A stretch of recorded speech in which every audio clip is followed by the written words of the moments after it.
சொந்தம் ஏதடா பந்தம் ஏதடா, ஒன்றில் ஒன்றாய் ஆடித் திரிந்தோம்.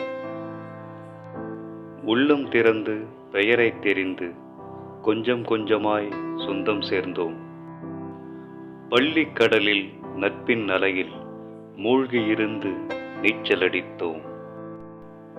பொக்கிஷப் பெட்டகமாய் புத்தகச் சுமைகளை சுமந்து சுகம் கொண்டோம் அந்நாட்களை. அந்நினைவுகளை மட்டும் நிறைந்த ஏக்கங்களோடு நெஞ்சினில் சுமந்து கடக்கின்றோம் இந்நாட்களை.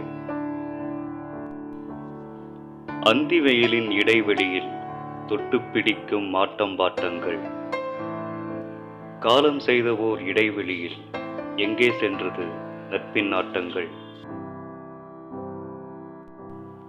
எனக்கு இறைவன் தந்தருளும் கோடி சுகவரம் என் பள்ளி நண்பர்கள் கூடும் வேளைதான். இறைவனே வந்தருளும் புவி தாங்கும் புது சொர்க்கம் என் பள்ளிக்கூடம் என்னும் கோயில் வாசல்தான். வரும் ஜென்மம் என்றொன்று வந்த போதிலும் இந்த உறவு திரும்ப வருமோ? இந்த நண்பர் கூட்டத்தில் சேர்ந்து வாழ்கின்ற காலம் மீண்டும் வருமோ? காலம் மீண்டு வருமோ?